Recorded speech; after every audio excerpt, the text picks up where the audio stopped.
오늘 우리에게 주신 하나님의 말씀은 사도행전 19장 23절부터 41절까지의 말씀입니다. 사도행전 19장 23절에서 41절까지의 말씀입니다. 봉독하겠습니다.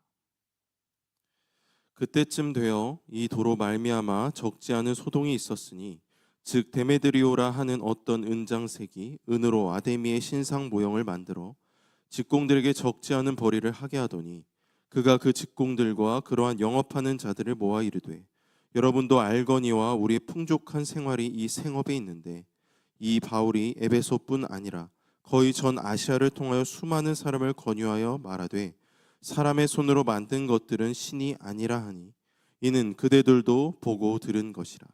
우리의 이 영업이 천하여질 위험이 있을 뿐 아니라 큰 여신 아데미의 신전도 무시당하게 되고 온 아시아와 천하가 위하는 그의 위엄도 떨어질까 하노라 하더라. 그들이 이 말을 듣고 분노가 가득하여 외쳐 이르되 크다 에베소 사람의 아데미여 하니 온 시내가 요란하여 바울과 같이 다니는 마게도냐 사람 가이오와 아리스타고를 붙들어 일제히 연극장으로 달려 들어가는지라. 바울이 백성 가운데로 들어가고자 하나 제자들이 말리고 또 아시아 관리 중에 바울의 친구된 어떤 이들이 그에게 통지하여 연극장에 들어가지 말라 권하더라. 사람들이 외쳐 어떤 이는 이런 말을 어떤 이는 저런 말을 하니 모인 무리가 분란하여 태반이나 어찌하여 모였는지 알지 못하더라. 유대인들이 무리 가운데서 알렉산더를 권하여 앞으로 밀어내니 알렉산더가 손짓하며 백성에게 변명하려 하나 그들은 그가 유대인인 줄 알고 다 한 소리로 외쳐 이르되 크다 에베소 사람의 아데미여 하기를 2시간이나 하더니 서기장이 무리를 진정시키고 이르되 에베소 사람들아 에베소 시가 큰 아데미와 제우스에게서 내려온 우상의 신전지기가 된 줄을 누가 알지 못하겠느냐. 이 일이 그렇지 않다 할 수 없으니 너희가 가만히 있어서 무엇이든지 경솔히 아니하여야 하리라. 신전의 물건을 도둑질하지도 아니하였고 우리 여신을 비방하지도 아니한 이 사람들을 너희가 붙잡아 왔으니 만일 데메드리오와 함께 그와 함께 있는 직공들이 누구에게 고발할 것이 있으면 재판날도 있고 총독들도 있으니 피차 고소할 것이요 만일 그 외에 무엇을 원하면 정식으로 민회에서 결정할지라. 오늘 아무 까닭도 없는 이 일에 우리가 소요 사건으로 책망받을 위험이 있고 우리는 이 불법 집회에 관하여 보고할 자료가 없다 하고 이에 그 모임을 흩어지게 하니라. 아멘. 귀한 찬양 감사합니다. 찬양 가사대로 우리 주님 없이 은혜 없이 살 수 없습니다. 주님 은혜 아래에 있는 여러분들의 삶을 주님의 이름으로 축복합니다. 주님 은혜가 늘 풍성하게 넘치기를 주님의 이름으로 다시 한번 축복합니다. 자, 우리가 사도행전 말씀을 쭉 보고 있고 지금 이제 사도행전의 어느 부분에 와 있냐, 바울의 2차 선교 여행 중에 에베소 선교를 살펴보고 있는데 그 에베소에서 선교 사역의 막바지에 다다랐을 때 일어난 일입니다. 바울은요 어떤 생각을 갖고 있었냐면 이제 다시 한번 마케도니아와 아가야를 거쳐서 이제 그 지나왔던 선교지를 다시 한번 돌이킨 다음에 그 다음에 예루살렘에 가서 이제 선교 보고를 해야 될 거 아니에요. 또 어떤 일이 있었는지 예루살렘 교회에 또 여러 가지 얘기들을 나누고 싶으니까 예루살렘에 가고, 그리고 예루살렘에 들렀다가 이제는 조금 더 멀리 이제 가장 그 당시에 중심지고 큰 도시였던 로마로 가서 복음을 전하리라, 이런 마음을 가지고 있었을 때, 그래서 디모데하고 에라스도는 이미 마게도냐로 보냈어요. 이제 그 상태에서 에베소에서 소동이 일어납니다. 그리고 그 소동을 성경은 꽤 비중 있게, 여러분 오늘 본문이 좀 길었죠. 성경 본문이 굉장히 길었는데 제가 이렇게 줄이고 싶은데 줄일 만한 데가 없어요. 그래서 우리 부목사님들 좀 힘들겠지만 오늘 다 읽어라. 예, 읽느라고 고생했을 겁니다. 그렇게 긴 비중으로 이 내용을 다루고 있습니다. 우리가 말씀으로 봤지만 그 스토리를 다시 한번 확인해 가보도록 하죠. 이 소동이 어떻게 해서 일어나는지, 그 소동이 주는 교훈이 무엇인지를 확인하는 게 오늘 말씀의 목적입니다. 자, 성경은 데메드리오라는 은장색을 소개합니다. 은장색이란 어떤 사람이냐? 은을 세공하는 사람이에요. 이 사람이 무엇을 했냐면 은으로요, 아데미 여신의 신상을 만들어서 돈을 벌고 있었습니다. 아데미 여신의 신상이 여러분 보실 때 이런 사진과 같습니다. 이 사람은요, 아데미 여신의 신상을 만들어서 또 그 직공들과 함께 수익을 꽤 올렸고 이것들이 꽤 짭짤했던 것으로 보입니다. 그런데 에베소는요, 우리가 확인하듯이 이 아데미 여신을 숭배하는 도시, 그들이 뭐라고까지 정의를 내리냐면 에베소 사람들의 아데미, 이렇게 부를 정도로 이 아데미 여신, 즉 아르테미스 여신이 너무너무 중요한 그런 도시인데요, 바울이 선교하면서 이들에게 손해가 될 만한 그런 메시지를 전하고 있는 것을 듣게 돼요. 자, 사도행전 19장 26절 말씀해 보니까 바울의 말을 인용을 하는데 이렇게 인용합니다. 이 바울이 에베소뿐 아니라 거의 전 아시아를 통하여 수많은 사람을 권유하며 말하되 사람의 손으로 만든 것은 신이 아니라 하니 이는 그대들도 보고 들은 것이라. 그래서 그는 직종이 같은 사람들을 모아요. 그래서 비슷한 직종에 있는 사람들, 은세공업자도 있겠지만 아데미 신상을 만들어서 파는, 은만 만들어서 팔겠어요? 동으로도 만들고 금으로도 만들고 또 돌로도 만들고 이런 사람들을 다 모은 거예요. 그래서 그 사람들을 선동합니다. 바울의 말을 인용하는 거죠. 사람의 손으로 만든 거 신이 아니다. 여러분, 사람의 손으로 만든 게 신일 수 없잖아요. 너무 잘 알잖아요. 너무 당연한 이야기를 했는데 그 당연한 이야기가 문제가 된다면 그 문제 삼는 사람이 문제인 거예요, 원래는. 자, 그런데 이것 가지고 바울을 공격할 수가 없으니까 거기에 이유를 만들어서 붙입니다. 사도행전 19장 27절 말씀인데요, 이 이유가 꽤 논리적이고 설득력이 있었던 거예요, 그 사람들에게. 우리가 이 논리를 좀 살펴볼게요. 27절에 보면 우리의 이 영업이 천하여질 위험이 있을 뿐 아니라 큰 여신 아데미의 신전도 무시당하게 되고 온 아시아와 천하가 위하는 그의 위엄도 떨어질까 하노라 하더라. 그러니까 우리가 봐야 될 부분은 이들이 선동하는 명분이 무엇이었냐, 그런데 실제적 이유는 무엇인가, 이것을 좀 볼 수 있어야 됩니다. 데메드리오가 왜 사람들을 선동하고 있습니까? 이유가 27절에 나온 이유일까요? 아닐까요? 진짜 이유는 뭐 때문이에요? 돈 때문이에요, 돈 때문에. 그리고 이거는 표면적인 이유예요. 사람들을 선동하기 위한 이유입니다. 그 사람들을 선동하기 위한 이유를 세 가지로 나눠보면, 첫 번째는 우리의 영업이 천해질 거다. 아니, 손으로 만든 거 그거 신상이 아니라 그러는데 우리가 만든 게 신이 아니면 우리가 신을 만드는 사람에서 우상을 만드는 사람으로 바뀌는 거잖아요. 그러니까 이것 때문에 위협이 있다. 두 번째는 사람의 손으로 만든 게 신이 아니라 그러면 저 신전도 무시당하는 거 아니냐. 신전에 가면 신상이 있고 사람들이 그 신상에다가 신인 것처럼 그렇게 숭배를 하는데 그것도 문제 아니냐. 세 번째는 결국 이런 일들이 아데미 여신의 위엄을 떨어뜨리는 원인이 된다. 자, 이러한 표면적 이유를 가지고 선동을 하는 겁니다. 여러분 어떻습니까? 꽤 그럴듯하죠. 사람들은 데메드리오의 선동에 열렬하게 반응을 합니다. 구호를 만들어요. 크다, 에베소 사람의 아데미여, 막 이러면서 구호를 외치는 거예요. 그러다가 이들이 바울의 선교를 돕고 있던 가이오와 아리스타고라고 하는 사람을 붙들어서 연극장으로 데리고 들어갑니다. 연극장이 이렇습니다. 어마어마하게 커요. 한 3만 명 들어간다고 생각하시면 됩니다. 그러니까 얼마나 큰 연극장입니까? 아마 이 연극장을 복원도를 통해서 학자들이 그려놓은 게 있는데 이런 모양이었을 거다, 당시에는. 이런데 수많은 사람들이 가득 모여서 선동을 하는 사람이 있고 그 선동 때문에 난리를 치고 고함을 치면서 아데미 여신을 외치고 그러고 있는 거예요. 그러니까 바울이 이 문제를 좀 해결하려고 연극장에 들어가려고 했더니 제자들이 못 들어가게 말립니다. 들어가면 큰일 난다. 또 바울과 친분이 있었던 관리들도 있었던 것 같아요. 그 관리들이 얘기를 해주는 거죠. 들어오면 안 된다. 그래서 바울은 안 들어갑니다. 연극장에서는 즉흥적으로 재판이 일어나려고 합니다.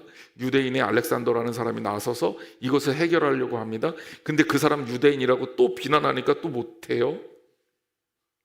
자칫 폭동으로 번질 위험, 그런 상황인 거예요. 이때 에베소의 서기장이라는 사람이 나섭니다. 이 서기장이라는 사람이 직분이 어떠냐? 우리 개역 개정판에 개역 성경에는 서기장이라고 번역이 돼 있지만 세번역 성경에는 시장 이렇게 번역이 돼 있고요. 그래서 제가 영어 성경을 찾아보니까 메이어 이렇게 돼 있어요. 그러니까 이 시장이라는 뜻이 조금 더 가까운 것 같다라는 느낌이 들어요. 근데 이 서기장의 직분을 이해하려면 로마의 정치 제도를 조금 알 필요가 있습니다. 로마는 황제가 있는 군주제 국가입니다. 그리고 황제는 때로는 신을 자처했죠. 그런데요, 이 로마가 참 재밌는 게 평민들을 대변할 수 있는 호민관 제도가 있던 나라예요. 그러니까 이 호민관에게 권력을 줘서 소위 말해서 귀족들의 대표와 이 호민관이 동일한 권력을 가지고 정치 논의를 할 수 있도록 했습니다. 그러니까 군주제 국가고, 그리고 굉장히 뭐랄까 권력이 집중되어 있는 구조를 가지고 있지만, 반면 실제 통치에서는 이 평민들, 시민들의 역할이 굉장히 중요했던 그런 정치제도를 가지고 있었던 거예요. 그래서 우리가 이제 성경을 좀 보면 로마의 총독도 나오고요. 그리고 이 서기장 같은 시장이 있는 겁니다. 그러니까 이 시장은 정확하게 얘기하면 시민총회가 있는데 그 시민총회 의장 역할을 해서 결국 로마 지방행정부와 시민이 세운 시민정부 사이에 연결고리 역할을 하는 시민의 대표자가 이 서기장이라는 사람이에요. 그러니까 우리가 생각하는 것보다 훨씬 더 중요한 위치를 맡고 있었던 사람입니다. 이 사람 입장에서는 지금 폭동이 일어나면 안 되는 거예요. 왜? 이 사람은 안정되고 편안하고 아무 일 없는 게 가장 중요한 사람이거든요. 그래서 이 서기장이 백성들, 그 자리에 모여있던 그 사람들을 대상으로 설득을 합니다. 근데 이 서기장의 설득이 굉장히 효과적이고 분명하고 지혜로웠어요. 그 서기장이 어떤 설득을 했는지 여러분들에게 조금 더 명확하게 설명을 드리기 위해서 세번역 성경을 제가 오늘 여러분들한테 읽어 드리려고 합니다. 한번 세번역 성경으로 읽어보면 이런 내용이구나 라는 걸 조금 더 쉽게 알아볼 수 있을 겁니다. 35절부터인데요. 드디어 에베소 시장이 군중을 진정시키고 나서 이렇게 말하였다. 에베소 시민 여러분, 이 에페소시가 위대한 여신 아르테미스 신당과 제우스 신의 아들을 숭배하는 도시라는 것을 모르는 사람은 하나도 없습니다. 이것은 아무도 부인할 수 없는 일이니 여러분은 진정하고 절대로 경솔한 행동을 하지 마십시오. 여러분이 끌고 온 이 사람들은 우리 신당의 물건을 훔친 일도 없고 우리 여신을 모독한 일도 없습니다. 데메드리오와 그 직공들이 누구를 걸어서 고소할 일이 있다면 법정이 열리는 날도 있고 지방 장관들도 있으니 당사자들이 직접 법에 호소하시오. 만일 여러분들이 이보다 더한 문제가 있거든 합법적인 집회에서 해결짓도록 하시오. 우리는 오늘의 사건 때문에 소요죄로 몰릴 위험이 있습니다. 오늘 여러분이 피운 소동은 불법이니 만일 그것이 문제가 된다면 해명할 길이 없을 겁니다. 굉장히 확실하고도 효과적인 연설을 한 거예요. 먼저 우리 에페소 시는 아데미 여신하고 제우스 아들을 숭배하는 시 맞다. 이건 다 안다. 하지만 이 바울일행이 우리 신전에 와서 신상을 훔쳐간 일도 없고, 그리고 우리가 섬기는 신에 대해서 모독한 일도 없는데 왜 이것을 문제 삼냐. 그리고 만약에 이들이 불법적인 일을 저질렀다 그러면 법정에다가 정식으로 고발하고, 총독도 있으니 총독에게다 얘기해서 해결해라. 만약에 문제가 더 있다 그러면 그때 가서 합법적으로 해결하는 게 현명하다. 오늘 집회는 불법이니 빨리 흩어져라. 이렇게 된 거죠. 그러니까 이 에베소 2장의 이 지혜로운 연설이 결국은 이 모임을 해산시킵니다. 조금 우리가 처음에 생각했던 그것과는 다르게 좀 맥없이 끝나요. 뭐 진짜 놀라운 기적이 일어나서 해결이 된 것도 아니고 시장의 이 연설로 백성들이 정리하고 바울의 에베소의 일정은 이렇게 마무리가 됩니다. 그런데 이 사건이 가지는 의미는 그렇게 쉬운 얘기가 아닙니다. 굉장히 우리에게 주는 중요한 교훈 몇 가지를 발견할 수가 있어요. 첫 번째, 우리가 좀 살펴봐야 될 문제를 확인합시다. 첫째는 사람들은요, 자신들의 이익을 위해서 움직이는 존재라는 것을 본문이 보여주고 있습니다. 여러분, 아까 아데미 여신의 사진 보여드렸죠. 아르테미스 여신인데, 아르테미스 여신은 원래 여러분 보기에 왼쪽에 있는 모습이 일반적으로 그리스 로마 신화에 나오는 아데미 여신입니다. 그리고 오른쪽에 나오는 아데미 여신은요, 가슴이 24개나 되거든요. 이 여신은요, 에베소에서 발견되는 유적에 나오는 여신의 모습입니다. 자, 그러면 진짜 아데미 여신상이 신이라면 왜 모양이 이렇게 바뀌죠? 왜 에베소에서는 이런 모양으로 아데미 여신을 바꿔놨죠? 원래 그리스 로마 신화 속에 나오는 일반적인 아데미 여신은요, 벌써 보기에도 사냥의 여신이고요, 동물, 야생동물을 보호하는 그런 여신이에요. 생명의 보호자로서의 여신입니다. 그런데 이게 에베소로 들어와서 아데미 여신이 뭘로 바뀌냐면 풍요와 다산의 여신으로 바뀌어요. 그러면 본질이 어디에 있습니까? 물론 아르테미스라는 여신도 사람들이 만들어낸 이야기 속의 어떤 신화 속의 얘기지만 에베소 사람들은요, 자신들의 욕구를 투사시켜서 아데미 여신을 만들어내고 그 자신들이 만들어낸 여신들을 숭배했다는 것을 알 수 있는 겁니다. 우리는 본문에서 데메드리오와 은장색들의 소동의 본질을 보아야 합니다. 그들은 정말 그럴듯한 이유를 댑니다. 그러나 이들의 본질이 무엇입니까? 돈 못 벌까봐, 경제적인 이득을 취하지 못할까봐 이런 일들을 벌린 거예요. 표면적 이유는 아데미 여신에 대한 신앙심이 표면적 이유인 것처럼 멋지게 포장을 했지만 알고 보면 이들이 나선 이유는 경제적 이익 때문입니다. 아데미 여신을 만들어서 팔던 그들이 바로 그렇기 때문에 난리를 친 거예요. 우리는 여기에서 인간이 만들어내는 우상화된 종교의 본질을 마주치게 됩니다. 인간이 종교를 만들고 신을 숭배하는 근본적 이유가 자신의 이익을 위해서라는 거죠. 생각해 보십시오. 하늘의 천신을 숭배했던 이유가 뭡니까? 대부분 천신을 숭배했던 이유는 농사를 짓기 위해서 비가 와야 되잖아요. 비가 와야 되는 비가 안 오니까 하늘에 대고 기우제를 지내는 겁니다. 누구 때문이에요? 자신들의 이익 때문에 신을 숭배하기 시작한 거죠. 조선시대 유교요, 제가 가장 인상적이게 읽었던 건 꽤 오래된 책이지만 공자가 죽어야 나라가 산다라는 책이 있었습니다. 그 책을 읽어보면 유교가 왜 우리나라에 들어왔고 왜 우리나라에 어떠한 악영향을 미쳤는지를 설명해 주고 있어요. 물론 유림에서 난리가 났었죠, 그 책 때문에. 그런데 저는 굉장히 일리 있게 그 책을 봤어요. 우리나라에 유입된 이 유교는요, 백성들에게 나라의 충성, 또 임금에 대한 숭배, 이런 통치 기반을 강화하기 위한 수단으로 종교를 도입해서 사용한 겁니다. 여러분, 무속신앙과 결합된 도교는 어떻게 바뀝니까? 땅의 위치와 지세에 따라서 복을 받는다고 그렇게 사람들을 호도하죠. 그래서 어떻게 됩니까? 사람들이 명당에다가 돈을 엄청나게 써요. 똑같은 땅인데 여기 명당이라 돈이 몇 배, 몇십 배, 몇백 배가 됩니다. 몇 자리 보러 다니느라고 정말 시간과 노력을 너무너무 많이 쓰고 이걸 이렇게 놔야 된다, 저렇게 놔야 된다, 별 난리를 다 다 칩니다. 여러분, 얼마나 웃겨요.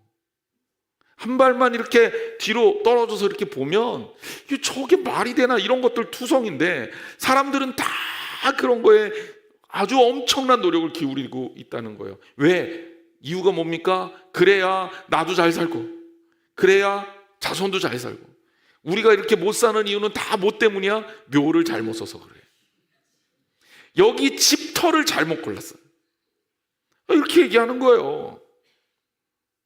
뭐 기독교 역사도 부끄러운 역사가 있습니다. 면죄부 팔아서 신앙을 돈으로 바꾸었던 것도 중세 캐톨릭의 역사인데 그것도 비슷한 맥락입니다.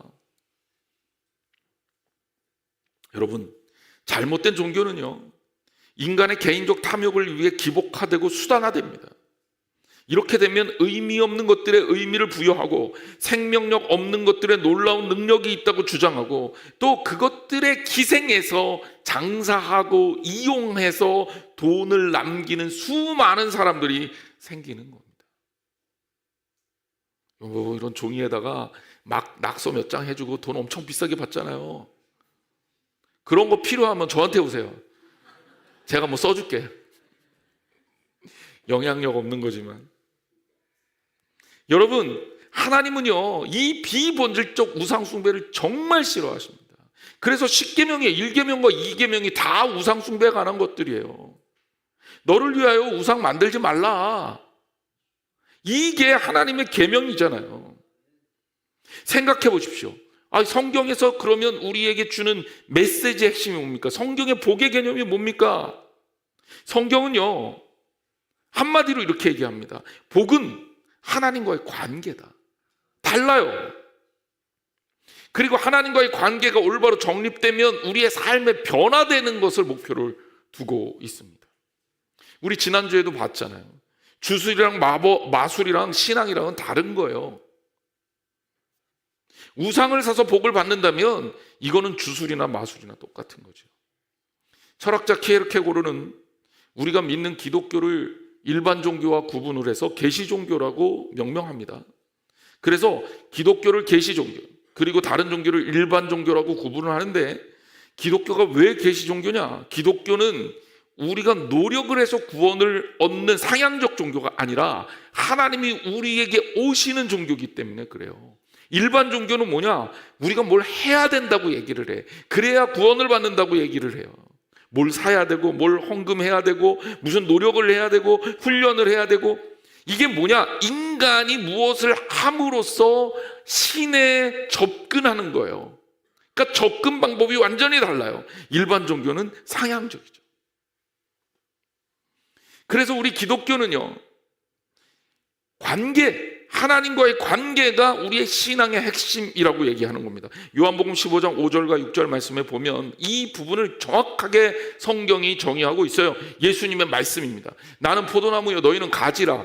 그가 내 안에, 내가 그 안에 거하면 사람이 열매를 많이 맺나니 나를 떠나서는 너희가 아무것도 할 수 없습니다. 사람이 내 안에 거하지 아니하면 가지처럼 밖에 버려져 마르나니 사람들이 그것을 모아다가 불에 던져 사르느니라. 자, 이 말씀의 핵심이 뭡니까? 신앙인들의 삶은요, 신앙인들의 의미는 주님과의 관계를 유지하고 있을 때 가능하다. 내가 그 안에, 그가 내 안에, 내가 그 안에 거할 때 사람이 열매를 맺을 수 있다. 만약에 아무리 뛰어나도 내 안에 거하지 않으면 가지처럼 밖에 버려 마를 수밖에 없다. 그리고 불살라질 수밖에 없다. 예수님 말씀이에요. 그러니까 신앙인들에게 핵심은 뭐냐? 기독교 신앙의 핵심은 하나님과의 관계임을 여러분께서 기억하시기를 바랍니다. 우리 신앙의 본질이 거기에 있어요. 무엇을 사서, 무엇을 얻어서, 무엇을 그려서, 무슨 행위를 해서 구원을 얻는 게 아니라 우리가 하나님과 온전한 관계를 맺을 때 하나님께서 역사하신다는 겁니다. 이익이 아닙니다. 이익에 점착되어 있는 진리에 대한 유사품. 제가 이렇게 정의를 하고 싶은데 왜 광고 중에 유사품에 주의하세요, 이런 광고 있잖아요. 우리에게도 동일합니다. 진리에 대한 유사품에 주의하시기를 주님의 이름으로 부탁을 드립니다. 두 번째는 대중들이 비교적 어리석다는 것. 분별력 없는 사람들이 이 땅에 진짜 많다는 겁니다.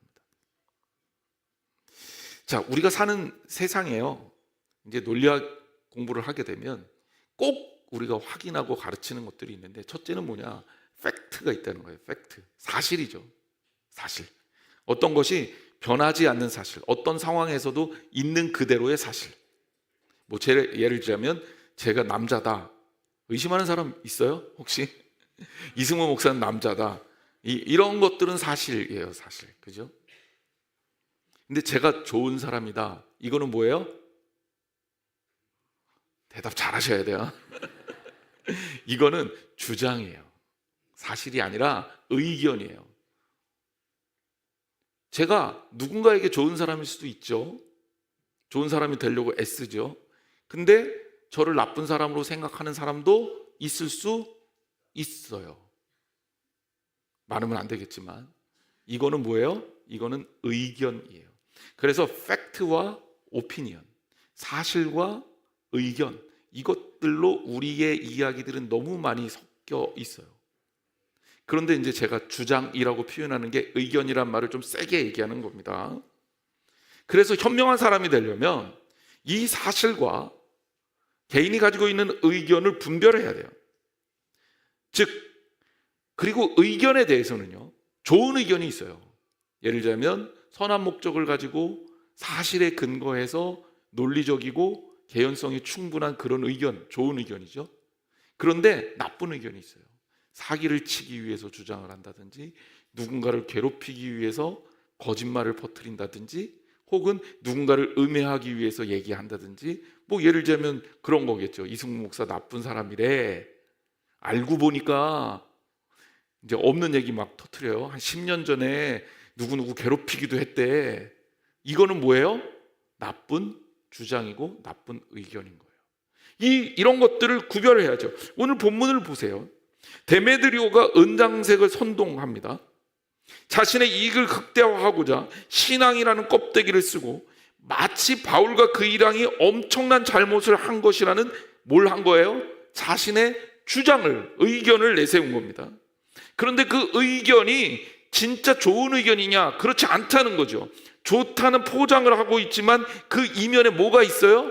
사실은 재물에 대한 욕심 때문에, 자기가 손해볼까 봐, 이익이 줄어들까 봐 바울 일행에게 누명을 씌우고 있는 겁니다. 여러분, 어떤 주장을 살필 때는 그 주장이 가지고 있는 목적과 그 주장이 건강하고 올바른 것인지를 살펴봐야 돼요. 말 잘하고 교만한 사람, 이런 사람들 특히 조심해야 합니다. 이런데 휩쓸림은 그야말로 이들 군중들처럼 데메드리오에게 가스라이팅 당하는 거죠. 그래서 옳지 않은 일에 이용을 당하는 겁니다. 성경을 자세히 읽어보면 무슨 구절까지 있냐면, 극장에 사람들이 들어갔어요. 사람들이 난리칩니다. 이 얘기 저 얘기 말이 막 나와요. 그랬더니 태반이, 거기 왜 왔는지도 모르는 사람이 태반이더라. 그럼 뭐 한 겁니까 그 사람들? 우리는 민주주의 사회를 살면서 다수에 의한 의사결정이라는 방식에 익숙합니다. 그리고 다수면 맞겠지라고 해서 인정해주는 문화가 형성이 돼 있습니다. 어쩌면 이런 자리에서 수많은 사람들이 모여서 바울을 그렇게 공격하는 얘기를 해도 이렇게 많은 사람들이 주장하니까 이게 맞겠지, 그럴 수도 있을 겁니다. 하지만요, 다수의 의견이 옳을 때도 있지만 틀릴 때도 있다는 사실도 알아야 합니다. 역사적으로 다수가 옳지 않은 결정을 내려 인류의 재앙을 가져온 예가 한두 번이 아니에요. 예수 그리스도를 십자가에 못 박았던 군중들도 다수였고요. 히틀러를 뽑았던 독일 국민들도, 여러분, 히틀러가 뭐 군사 구테타 이런 거 일으켜서 독일의 지배자가 된 게 아닙니다. 히틀러는 선거에 의해서 뽑힌 거예요. 왜 독일 국민들이 그렇게 지금까지도 그 히틀러 얘기만 하면 부끄러워하느냐? 잘못은 히틀러가 했지만 그 히틀러를 뽑은 사람이 독일 국민들이기 때문에 그래요. 그래서 유대인들 앞에, 2차 세계대전의 희생자들 앞에, 온 세계 앞에 그래도 건강한 국가 독일은 그래도 끊임없이 사죄하고 잘못했다고 용서를 구하는 겁니다. 시대를 휩쓸어 수많은 사람들을 이념의 지배를 받게 했던 공산주의자들, 여러분, 그들은 뭐 자기가 옳다고 생각하고 선한 세상을 만들기 위해서 그 이념에 전념했다고 하지만 어리석게도 제대로 된 판단을 못했어요. 착각하는 거죠. 공산주의 이론의 가장 커다란 문제가 뭡니까? 돈이 많으면 잘못한 거고 돈이 없으면 잘한 거예요. 이게 말이나 되는 얘기입니까? 그런데 그런 이념에 휩쓸려서 엄청난 전쟁의 도가니로 이 시대가 흘러가고 결국 수많은 희생자들을 낳고 지금도 이념 때문에 얼마나 많은 사람들이 고통을 당하고 있습니까? 여러분, 이념이 진리가 아니에요. 공산주의도 민주주의도 자본주의도 진리가 아니에요. 그거는 주장이에요, 주장. 사람들이 그렇게 하면 그래도 우리 괜찮게 살 것 같다라는 생각이에요. 그거에 호도되지 마시기 바랍니다. 우리는 알아야 됩니다. 여러분, 인간 사회에서 옳은 것은요, 주님밖에 없습니다. 말씀밖에 없습니다. 말씀이 늘 옳습니다. 그리고 사람의 주장은 분별력을 가지고 말씀의 기준 아래에 두고 살피고 또 살펴서 좋은 의견을 찾아낼 수 있어야 합니다. 그런데 우리 생각보다 훨씬 더 많은 사람들이 이런 분별력을 갖고 있지 못하다. 이것을 알아야 돼요. 그러기 세 번째, 그럼 결국 우리는 어떻게 살아야 되냐? 크리스찬은 복음의 본질에 집중해야 됩니다. 흔들리지 말아야 됩니다. 오늘날 크리스찬들이 사회적으로 중심을 잘 잡아야 합니다. 왜냐하면 우리를 미혹하는 사회적 수단들이 정말 많아졌어요.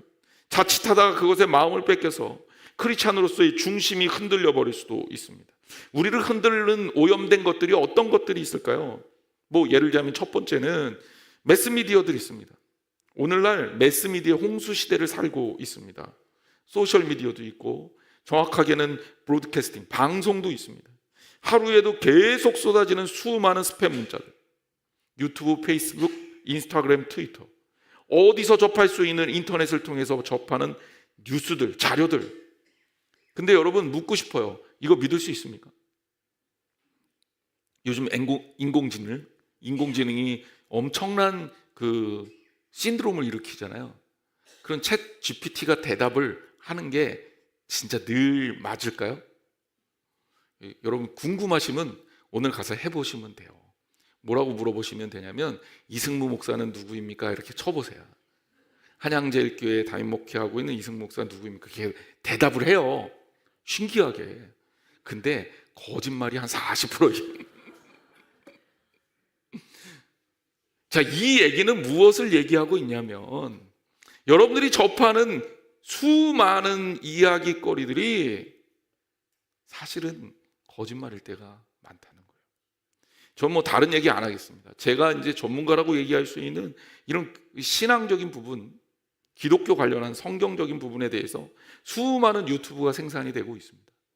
제가 가끔 이제 유튜브에 들어가서 그런 이야기들을 보면 어떤 경우는요, 사회적으로 굉장히 뛰어난 뭐 학자라고 인정받고 있는 분들도, 물론 기독교 관련하지 않은 그런 사람들이 기독교에 대해서 얘기할 때는 엄청난 오해를 갖고 있다는 것도 가끔 보게 되고요.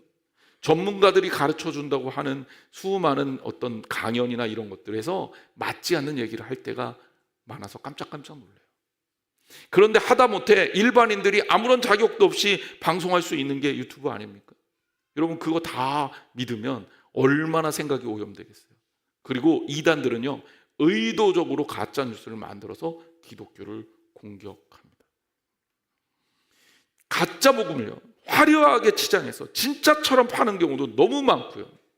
쇼를 하고 거짓말로 무대를 만들어서 사람들을 미혹하는 경우도 너무나도 많습니다. 그렇기 때문에 우리는 이 상황 속에서 중심을 잡고 올바른 영적 분별력을 가져야 합니다. 엄청나게 중요한 일이에요. 두 번째는 우리가 가지고 있는 잘못된 습관들이 있는데 이걸 고쳐야 돼요. 크리스천의 사명은요, 주님 나라에 이를 때까지 매일 성장하는 겁니다. 성장이라는 게 뭐예요? 뭔가 계속 달라지는 거죠. 우리 올해 표어가 뭐죠? 그렇죠. 여기 답이 있잖아요. 옥토에 뿌려진 씨앗처럼. 자, 옥토에 씨앗이 뿌려졌을까요? 씨앗이 뿌려졌습니다. 그러면 이 씨앗은요, 변할까요? 변하지 않을까요? 이 씨앗은 자랄까요? 자라지 않을까요? 그렇죠. 씨앗이 건강하고 옥토에 뿌려졌으면 자랄 수밖에 없어요. 이게 크리스천입니다. 여러분, 우리들은 자라야 돼요. 성장해야 돼요. 여러분, 크리스천이잖아요. 자라나는 게 당연한 일입니다. 그게 진리예요. 하나님께서 우리에게 원하시는 겁니다. 근데 많은 크리스천이 안 바뀌어요. 안 바뀌잖아요. 옛 습관의 관성을 벗어나지 못합니다. 과거의 잘못된 습관이 관성처럼 남아있는 경우가 있어요. 아데미 여신을 숭배하는 것이라는 생각이 그런 거죠. 에베소가 아데미 여신을 숭배하는 도시다. 이거 언제까지 가겠습니까? 언제까지 갈까요? 언제까지 가야 할까요 또? 여러분, 이런 거 바뀌어야 되는 것 아닙니까? 복음을 받아들였다면 에베소는 아데미 여신을 숭배하는 도시가 아니라, 아데미 여신을 모시는 도시가 아니라 예수 그리스도와 함께하는 도시가 돼야 되는 거예요. 이거를 못 받아들이는 겁니다. 가끔 전도해 보면 이런 분들이 있어요. 이제 교회 다니셔야죠. 그랬더니 목사 양반, 꼭 이런 분들이 꼭 목사 양반이라 그래. 뭐 제가 양반인 건 어떻게 아셨는지. 대기나 잘 믿으라고. 나는 이렇게 살다가 죽을 거라고. 여태 평생 이렇게 살았는데 뭐 이제 와서 교회를 간다 그러냐고. 여러분, 평생 그렇게 살다가 죽기를 원할까요, 그 사람이? 저는 그렇게 생각 안 해요. 가기 싫으니까 그런 거죠. 그런데요, 정말 진리라면 바꿔야죠. 바꿔야죠. 절대 못 바꿔도요, 이렇게 사시면 죽어요. 그럼 다 바꾸더라고요. 변해야 살아남으면 다 바꾸더라고요.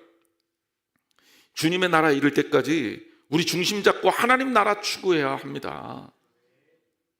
여러분, 제가 저희 아내랑 결혼할 때 저희 아내한테 요구한 요청 사항이 있었어요.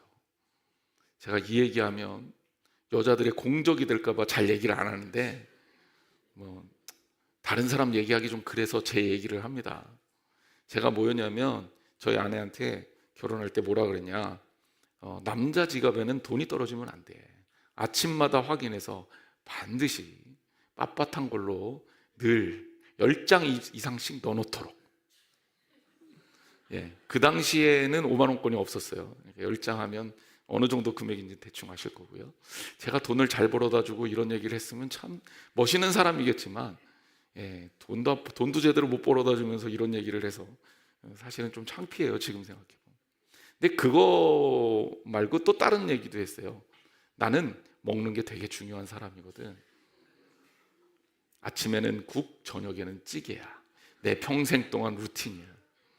게다가 밥은, 찬밥은 싫으니 꼭 따뜻한 밥을 새로 해서 내놓도록 하고, 게다가 나는 누룽지를 좋아하니 반드시 돌솥에다 밥을 해서 누룽지를 먹어야겠소. 이게 제 요구사항이었습니다. 저 이상한 눈으로 쳐다보지 마세요.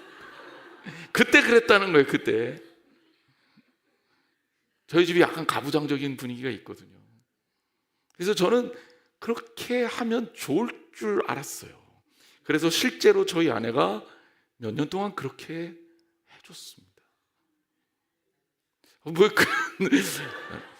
지금도 저희는 압력밥솥 안 쓰고요. 여기 누룽지가 나오는 밥을 해서 그렇게 먹기는 하거든요. 자, 그런데 여러분, 제가 지금까지 그러겠습니까? 어떨까요? 아침 저녁 밥 먹고 점심 때도 밥 먹고 그랬더니 살이 계속 찌는 거예요. 운동량은 부족하고 살이 찌니 어떻게 해야 돼요? 이제 조절해야죠. 그랬더니 아내가 새로운 메뉴를 들고 나옵니다. 아침에는 이렇게, 저녁에는 이렇게, 탄수화물은 줄이고, 그래야 당신 살아. 바꿨을까요? 안 바꿨을까요? 예, 제가 가끔 그래서 요즘에는 옛날 스타일대로 절대 안 하고 지금은 이제 아내 말을 잘 듣고 있습니다. 여러분, 바뀌어야 돼요. 바뀌는 게 맞으면 바뀌어야 돼요. 주님의 뜻이 맞으면 바꿔야 됩니다. 종교개혁으로 교회가 개혁되었습니다.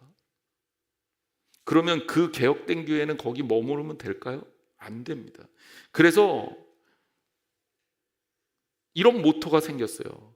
에클레시아 리포르만타 셈페르 리포르만다 에스트. 말이 어렵죠. 풀어보면 개혁된 교회는 항상 개혁되어야만 한다. 죽는 날까지 하나님 나라를 추구하면서 오늘을 하나님을 따라가기 위해서 계속해서 바꿀 수 있는 신앙적 노력을 기울이는 사람들, 그것이 우리 신앙인들의 모습이어야 합니다. 우리 한양제일교회의 모습이어야 합니다. 우리 성도들의 모습이어야 합니다. 여러분, 그러니 변화를 두려워하지 마십시오. 주님이 기뻐하시는 삶의 결단을 내리고 주님을 따라가시기를 주님의 이름으로 축원합니다. 그게 바로 우리 크리스천의 삶이에요. 세 번째는, 사탄은요, 우리를 자꾸 분쟁의 도가니로 몰아넣고 만듭니다.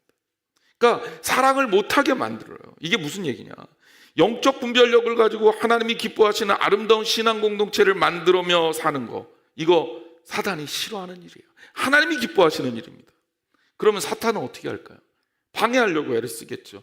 그럴 때 가장 쉬운 게 뭐냐면 말이에요, 말. 사람들의 관계가 깨지는 걸 보면, 사람과 사람과의 관계가 문제가 되는 걸 보면 결국 다 말 때문에 그래요. 말을 만들어서 퍼뜨려 나가는 경우도 있고, 또 말이 전달되는 과정에 생기는 오해도 있고, 꼬리에 꼬리를 물고 말도 안 되는 얘기가 막 문제가 되기도 합니다. 여러분, 이런 말에 마음을 너무 뺏기지 마세요. 아까 제가 팩트하고 오피니언하고의 차이를 얘기했잖아요. 누군가 어떤 주장을 하면 그 주장의 목적이 무엇인지를 보고, 그 주장이 하나님의 영광을 위해서 도움이 되는지 안 되는지도 살펴보고, 그리고 판단을 정확하게 말씀의 기준에서 할 줄 알아야 합니다. 사단은요, 우리를 그렇게 넘어뜨려요. 관계를 깨요. 어제까지 좋았는데 기분 나쁜 소리 들으니까 오늘 마음이 이상하게 저 사람한테 싫어지잖아요. 그렇게 해서 관계가 깨지고 어색해지고, 그것 때문에 교회 안에서 분란이 일어나게 만드는 겁니다. 오늘 우리는 주님 주신 마음 가운데 평안하게 살고 하나님의 말씀으로 붙들려서 살아야 할 줄 믿습니다. 여호수아는요, 가나안 정복을 앞둔 이스라엘 백성에게 이렇게 말합니다. 오직 강하고 극히 담대하여 나의 종 모세가 내게 명령한 그 율법을 다 지켜 행하고 우로나 좌우나 치우치지 말라. 그리하면 어디로 가든지 형통하리니. 흔들리지 말고 치우치지 말고 하나님의 말씀을 붙들고 사는 사람이 되라는 이야기입니다. 우리가 그렇게 해야 할 줄 믿습니다. 결론적으로 말씀을 드립니다. 인간이 얼마나 이기적인지, 인간이 얼마나 분별력이 없는지, 인간이 얼마나 어리석게도 판단력이 떨어지는지를 보여주는 예입니다. 옳지 않은 목적으로 잘못된 주장을 통해 사람들을 선동하고 복음의 반대 입장에 서는 데메드리오, 그리고 그에게 휩쓸려 분별력을 잃어버리고 흥분하는 군중들, 그리고 그들을 잠잠케 했던, 그들에게 사실과 의견을 구분하게 해주고, 그리고 지혜롭게 문제를 해결했던 에베소의 서기장, 복음을 들고 복음을 향해 질주하는 바울과 그 전도자들의 삶을 여러분들이 마음에 담아 보십시오. 여러분들은 어떤 삶을 살고 싶습니까? 이제 설 명절이 있는 주간입니다. 저는 설 명절 때 우리 교인들 위해서 기도할 때마다 이런 기도를 합니다. 이 명절이 우리 사랑하는 성도들에게 신앙적인 명절이 되게 해달라고, 신앙인으로서 정말 품격 있게 이 명절을 보낼 수 있게 해달라고 말입니다. 명절날 오랜만에 사람들 만나면 꼭 말싸움에서 이기려고 하는 사람들이 있어요. 꼭 자기의 주장을 남들에게 꼭 설득하려고 애쓰는 사람들이 있어요. 꼭 선거철 앞둔 명절에 그런 사람들이 더 많아져요. 그러다 보면 좋게 시작해갖고 얼굴 붉히다가 끝나는 경우가 많고, 부모와 자식 간에 괜히 그것 때문에 의견 차이로 인해 맘상하는 경우도 있습니다. 여러분, 우리 분별합시다. 저도 되는 거 있어요. 저도 되는 거. 저도 되는 거 있어요. 그냥 여러분 투표는 마음대로 하시고 싸우지는 마세요. 뭐 그런 거 가지고 싸웁니까? 알고 보면 하나도 중요한 거 아니잖아요. 가끔 요즘에 이제 우리 국가대표 축구하는 철이라 특히 이제 남자들이 밤잠을 설치는 경우가 많잖아요. 뭐 저도 축구 좋아하긴 하는데 뭐 못 보죠. 대신에 아침에 일어나서 이제 하이라이트 보면서 괜히 흥분하고 열받고 짜증날 때가 많습니다. 국가대표 감독님 이름은 왜 클린일까? 머리가 너무 클린한 거 아니냐? 왜 전술도 없냐? 이러면서 이제 원래 욕하면 안 되는데 저도 막 그런 생각 때문에 화내고 막 이래요. 그런데 생각해 보면요, 그거 그렇게까지 중요하지 않잖아요. 그렇죠? 물론 우리나라가 이렇게 이기면 기분 좋죠. 어제는 일본이 지니까 조금 더 좋죠. 뭐 그렇다고 제가 이란을 좋아하냐 그것도 아니지만 우리나라가 잘하면 좋죠. 응원해 주는 것도 좋아요. 그거 나쁜 거 아닙니다. 박수 많이 치고 응원도 하고 또 그럴 때 막 신도 나고 그러면 좋죠. 하지만 그게 본질이냐? 사실 축구 잘하는 게 좋아요. 우리가 행복하게 잘 사는 게 좋아요. 비교가 안 되죠. 그죠? 축구 못해도 우리 좀 국민소득도 넉넉하고 문화적인 어떤 풍요함 누리면서 국민들이 행복한 게 훨씬 낫죠. 그러니까 괜히 그런 거에 마음을 뺏겨갖고 괜히 짜증내고 화내고 분노하고 싸우고 그러지 말라고요. 본질이 중요하다는 거예요. 하나님이 기뻐하시는 사랑하고 존중하고 아끼고 우리를 위로하고 그리고 이런 명절 때일수록 더욱더 그리스도의 향기를 정말 품격 있게 품어내는 그런 품격 있는 신앙적 명품이 되시는 우리 사랑하는 한양제일교회 성도들 되기를 주님의 이름으로 축복합니다. 기도하겠습니다.